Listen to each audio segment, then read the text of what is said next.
দর্শক চ্যানেলের উত্তর আমেরিকা নিয়মিত আয়োজন সংবাদপত্রে প্রবাস। পুরো অনুষ্ঠান জুড়ে আপনাদের সাথে আছে আমি রেজওয়ানা ইলফিস। আজকে আমাদের সাথে অতিথি হিসেবে যিনি উপস্থিত আছেন প্রবাসের খুবই পরিচিত এবং পুরানো পত্রিকা ঠিকানার বার্তা সম্পাদক শহীদুল ইসলাম। আপনাকে অসংখ্য ধন্যবাদ আমাদের অনুষ্ঠানে আসার জন্য। কেমন আছেন? ধন্যবাদ চ্যানেলকে। প্রথমে একটু চলে যাই আজকের আমাদের আমরা জানি যে বিভিন্ন ধরনের পত্রিকা আসলে পাবলিকেশনস হয়েছে। আমি একটু হেডলাইনগুলো পড়ি। প্রথমে আপনার ঠিকানাতে চলে যাই। ঠিকানা যেটা করেছে ভাষণে অতৃপ্তি, শাসনে অস্বস্তি, আসলে আপনারা এইভাবে হেডলাইন করেছে। আমি পিছনে একটু চলে যাই। প্রবাসীদের ওপর ফিয়ের বোঝা। আমরা একটু চেষ্টা করবো এটা নিয়ে কথা বলার জন্য, কারণ বিশ্বে আসলে যেখানে আমরা প্রবাসীরা আছি না কেন আমাদের উপরে কিন্তু এটা আসলে অনেক বড় একটা বোঝা। বাঙালি পত্রিকা যেটা করেছে বিখ্যাত সাময়িকী দ্য ইকোনমিস্টের দৃষ্টিতে বছরের সেরা দেশ বাংলাদেশ।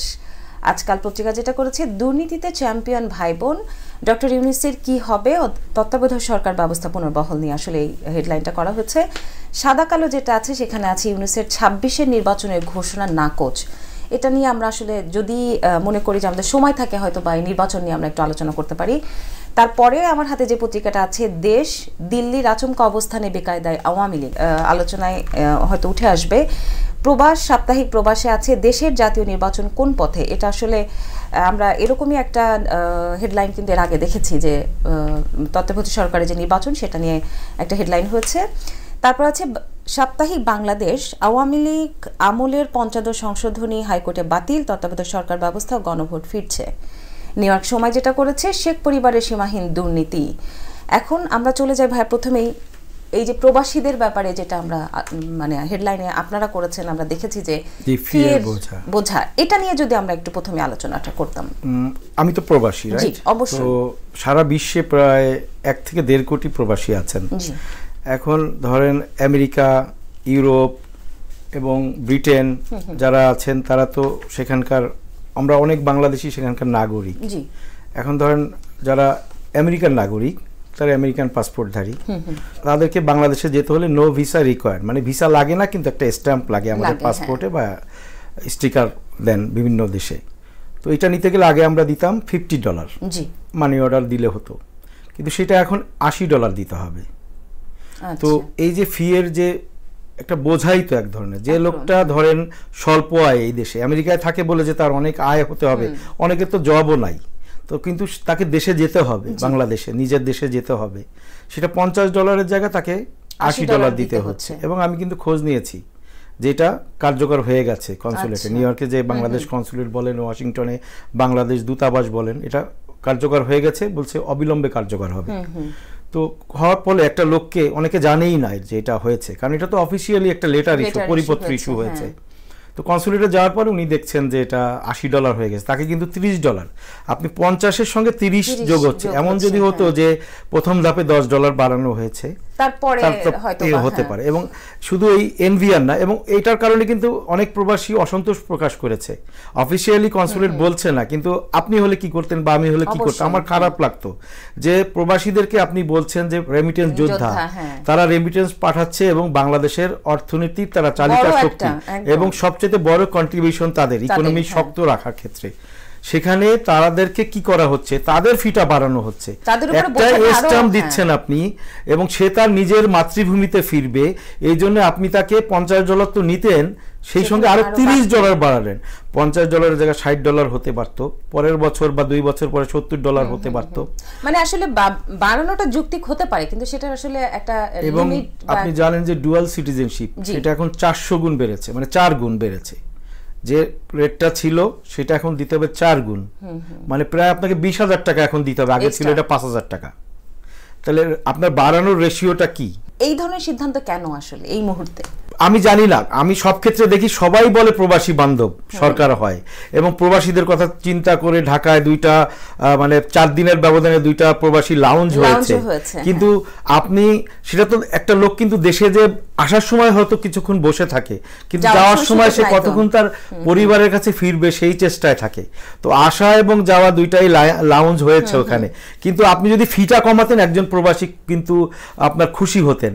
আপনি দেখেন পাসপোর্ট ফি বাংলাদেশে 4200 টাকা দিতে হয় সব, আর এখানে দিতে হয় আপনার $100। হ্যাঁ, ভালো দিকও আছে, যেমন স্টুডেন্ট, তারপর শ্রমিক হলে তার $50 সে পাসপোর্ট পেয়ে যাচ্ছে। আমি আরেকটা বিষয় আপনার সঙ্গে একটু আলোচনা করতে চাই। আমরা কিন্তু দেখেছি যে এর আগে বহুবার মানে বাংলাদেশের আমরা বলি যে হজের পরে বিশ্ব ইজতেমা হচ্ছে সেকেন্ড মুসলিমদের মিলনের জায়গা। এইবারে আসলে যে দুর্ঘটনাটা ঘটলো সেইটা নিয়ে যদি আসলে আপনি একটু কিছু বলতেন। শুরুতে বলি এটা দুর্ভাগ্যজনক। এটার প্রতি মুসলিম যে সম্প্রদায় তাদের অনেক গুরুত্ব বহন করে আমাদের বিশ্ব ইজতেমা, এবং আপনি জানেন যে এইটায় আগমন এত বেশি হয়েছে যে আগে একবার হতো, এখন দুইবার হয়।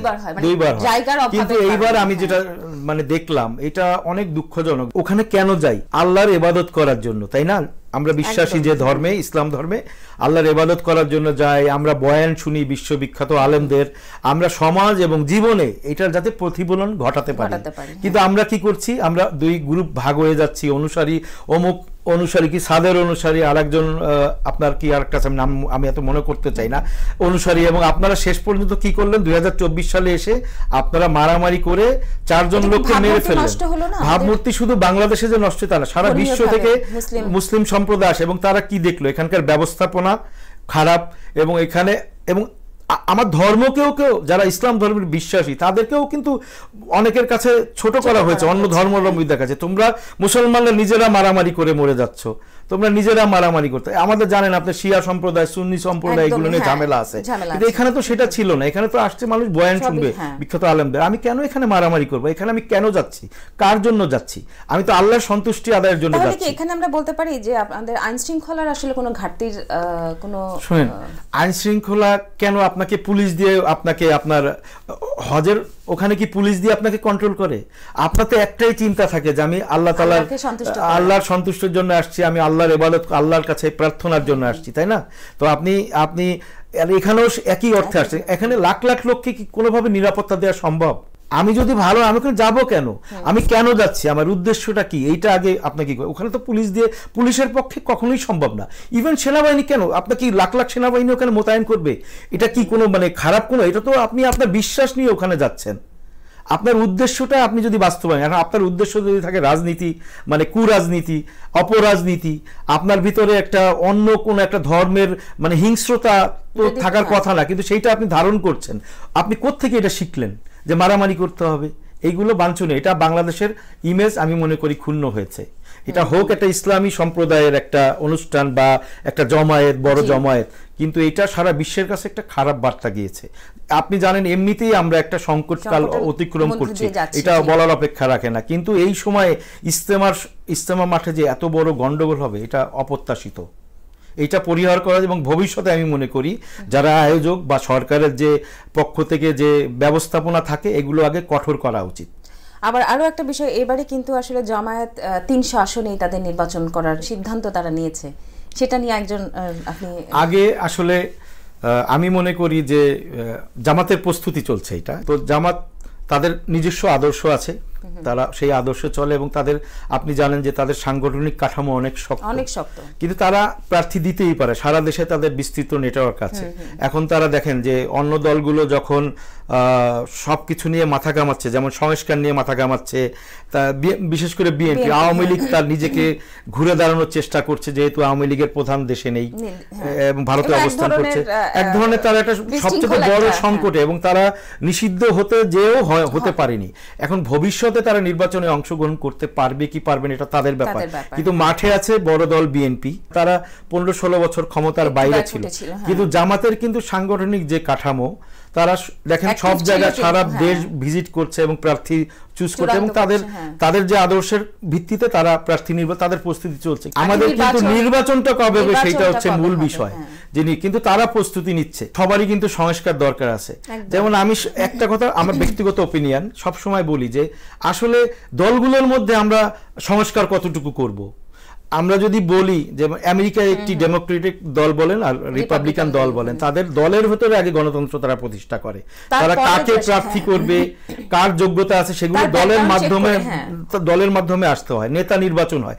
আমি কিন্তু চাইলে আপনি বলেন তো এখানে রিপাবলিকান প্রধানকে চাইলেই কেউ বলতে পারবে না, ডেমোক্রেটিক প্রধানকে এক একটা ককাস আছে, তারপর আপনার এলাকা ভিত্তিক নির্বাহী মানে কাউন্সিল আছে, সেগুলো তারা প্রতি বছর তৈরি করে আবার এই করে। কিন্তু বাংলাদেশে আপনি দেখেন বিএনপির দলের প্রধানকে, আওয়ামী লীগের দলের প্রধানকে ওনারা যা বলে, এবং যখন আপনার কাউন্সিল হয় তখন সবাই বলে যে আমাদের দলের সভানেত্রীকে আমি সব ক্ষমতা দিয়ে দিলাম আমরা, এবং উনি তখন নেতা নির্বাচন করে, কে প্রেসিডেন্টে আসবে, কে সম্পাদকীয় পোস্টগুলোতে আসবে, কে কার্যনির্বাহী সাংগঠনিক আসবে, এবং নমিনেশন দেওয়ার ক্ষেত্রেও আপনি যাকে পছন্দ করছেন বা ই করছেন বা ধরেন বিত্তশালী আছে তারা তারা তারা মনোনয়ন পায়। মনোনয়ন প্রক্রিয়াগুলো কিন্তু স্বচ্ছ ছিল না। আমি মনে করি বাংলাদেশের নির্বাচন ব্যবস্থা সংস্কার আগে দলগুলোর সংস্কার করা জরুরি। আমি ভালো একজন প্রার্থীকে নমিনেশন দিব যেটা যার গ্রহণযোগ্যতা আছে। আপনি বলতে পারবেন যে 300 আসনে যে প্রার্থী সবাই কি যোগ্য এবং গ্রহণযোগ্যতা আছে, কিন্তু তারা দলের নমিনেশন পাওয়ার কারণে তাদের আর কোনো বাদ বিচার করার থাকে না। যে আওয়ামী লীগ করে সে নৌকায় ভোট দেয়, যে বিএনপি করে সে ধানের শীষে ভোট দেয়। নতুন প্রজন্ম যারা বলছে যে সে নতুন দেশ, আসলে সেটা আপনি যেভাবে বলছেন সেটা আসলে বাস্তবায়ন না হলে সেই স্বপ্ন পূরণ হওয়ার সুযোগটা খুবই কম। তারা যে লক্ষ্য নিয়ে শুরু করেছিল, আমি মনে করি যে একটা গ্রুপ হয়তো ভিন্ন পথে বা আরেকটা গ্রুপ ধরেন দ্বিমতে আছে, কিন্তু একটা নতুন প্রজন্ম তো বাংলাদেশে বিশাল জনগোষ্ঠী আছে, কিন্তু তাদের জন্য সুন্দর ভবিষ্যৎ করতে গেলে আমি তো বললাম যে যারা নেতৃত্ব নির্বাচন করবেন সেই প্রক্রিয়াটা এবং স্বচ্ছতা, ভালো লোককে রাজনীতিতে আসতে হবে।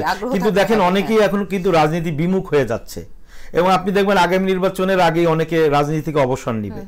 যদিও রাজনীতির শেষ কথা বলি কিছু নাই, আপনি জানেন, কিন্তু এর পাশাপাশি কিন্তু আপনার দেশের দিকেও খেয়াল দিতে হবে। দেশের এই যে বাজারে যে ঊর্ধ্বগতি, তারপরে আইন শৃঙ্খলার যে অবনতি হচ্ছে, এই মানে জনজীবনে আপনার স্বস্তি দরকার। আপনি কিন্তু 3 বেলার জায়গায় 2 বেলা খেতে পারবেন, কিন্তু আপনাকে স্বস্তি ফিরিয়ে আনতে হবে। আপনি এই কাজটা যখন করতে পারবেন তখন আপনার সংস্কার, আপনার এই নতুন প্রজন্মের স্বপ্ন, আপনি সবকিছুই বাস্তবায়ন করতে পারবেন। আমার আপনার কাছে একটা ছোট্ট প্রশ্ন জানার ইচ্ছা ছিল, একেবারে এটা আমার ব্যক্তিগত চাওয়া, সেটা হচ্ছে রাজনৈতিক দল মানে যারা রাজনৈতিকভাবে আসে, রাজনীতির ব্যাকগ্রাউন্ড যাদের, তারা তো আসলে এক ধরনের তাদের মধ্যে সামনে কি করবে এরকম একটা প্ল্যানিং থাকে। বর্তমানে অন্তর্বর্তী সরকারের যেসব উপদেষ্টা আছে তাদের মধ্যে কেউই কিন্তু রাজনৈতিক ব্যক্তিত্ব না, বা তাদের ব্যাকগ্রাউন্ড সেরকম ছিল না। তাদের ক্ষেত্রে আসলে দেশ যেভাবে পরিচালনা হচ্ছে এটা কি আসলে সুষ্ঠুভাবে হচ্ছে কিনা, যেহেতু তাদের ব্যাকগ্রাউন্ড এটা মূল্যায়ন করার কেউ আমি না, কিন্তু আমি বলছি অভিজ্ঞতার আলোকে যদি বলি, আপনি প্লেন চালাতে পারেন না, আপনাকে যদি প্লেন চালাতে দেয় আপনি কি করবেন? কিন্তু আপনার যদি প্রশিক্ষণ, আমি বলছি না যে এখানে যেমন তারুণ্যের প্রতিনিধিত্ব আছে, আবার কিন্তু অভিজ্ঞরা আছেন যারা আগে তত্ত্বাবধায়ক সরকারে ছিলেন বা রাষ্ট্র পরিচালনার দায়িত্বে ছিলেন, তারা কিন্তু আছেন। এখন হয় কি, তারুণ্যের যে স্বপ্নগুলো তারা হয়তো সেখানে উপস্থাপন করবে, এখন বাস্তবায়নের জন্য তারা করবেন। এখন এটা তো একটা সবার সম্মতিতে একটা তত্ত্বাবধায়ক সরকার ব্যবস্থা ছিল না, এটা ছিল একটা তারা অন্তর্বর্তী সরকার। সতর্ক থাকতে হবে, প্রয়োজনে অভিজ্ঞ লোক নিতে হবে। আপনার দরকার নেই আপনি 40 জন, আপনি প্রয়োজনে 50 জন করেন, অভিজ্ঞ লোকজনকে নিয়ে আসতে হবে অন্তত। আর তার অধীনে একজন, মানে ধরেন আমরা বলি যেমন আগে ছিল প্রতিমন্ত্রী বা উপদেষ্টা, সেগুলো ওরকম তারুণ্যকে আপনি রাখতে পারেন, তারা শিখলো, এরকম হতে পারে।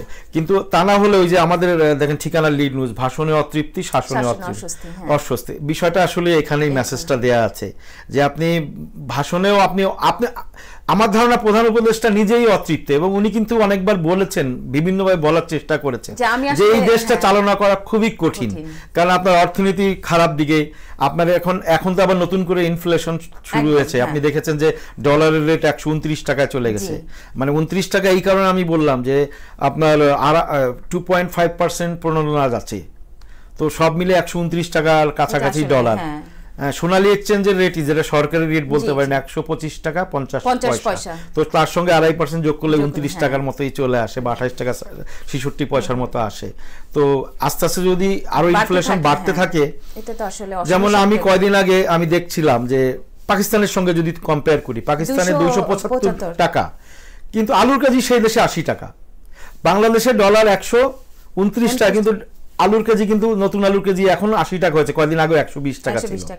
তো আমার কথা হচ্ছে তারা ডলারে যে 274 টাকা, তাদের জীবন মান কিন্তু ওই যে সরকার মানে বাজার ব্যবস্থাপনা কিন্তু তাদের নিয়ন্ত্রণ, কিন্তু বাংলাদেশে কিন্তু নিয়ন্ত্রণে নাই। এই যে ম্যাজিস্ট্রেটরা ঘুরছেন, এই মাত্র ফাইন করে গেলেন 20,000 টাকা, পরের দিন আবার, কিন্তু আপনি কতজনকে ফলো আপ করবেন? মানুষ যদি আইনের প্রতি রেসপেক্ট না থাকে, এবং ব্যবসা হচ্ছে একটা সততার মাধ্যমে করতে হয়। বাংলাদেশের 85% মানুষ মুসলমান, আপনার ধর্মেই বলা আছে আপনি সৎভাবে হালালভাবে উপার্জন করুন, কিন্তু দেখেন ডিম 5.5 টাকা, সেটা ভ্যান চেঞ্জ করতে করতে 11 টাকায় চলে যায়। এবং একজন যিনি স্বল্প মানে আয়ের মানুষ, তাদের জীবন পরিবারে যদি 4 জন সদস্য থাকে, তার জন্য খুব কষ্ট হয়ে যাচ্ছে, কিন্তু এটা কোনোভাবেই নিয়ন্ত্রণ করা যাচ্ছে না। আপনাকে অসংখ্য ধন্যবাদ। আমার মনে হয় যে আসলে আমাদের চ্যানেলের এই অনুষ্ঠান যারা দেখবেন আমাদের প্রবাসে এবং বাংলাদেশে, তারা আসলে আমাদের এই আমরা প্রবাসীদের নিয়ে যে ফির কথাটা বলেছি, অন্যান্য কথাগুলো বলেছি, তাদের দৃষ্টিতে পড়বে এবং তারা হয়তোবা খুব দ্রুতই এটা সমাধান করবে। আমিও চেষ্টা করেছি যে প্রবাসীদের স্বার্থ নিয়ে কথা বলার। আপনাকে অসংখ্য ধন্যবাদ। আমরা চাইবো ভবিষ্যতে আপনাকে আবারও আমাদের সাথে পাওয়ার জন্য। ধন্যবাদ আপনাকে, আবারও ধন্যবাদ চ্যানেল আইকি। দর্শক, এই ছিল আজকের মতো। পরবর্তীতে দেখা হবে নতুন কোনো অতিথির সাথে। সেই পর্যন্ত ভালো থাকুন, সুস্থ থাকুন, দেখতে থাকুন চ্যানেল।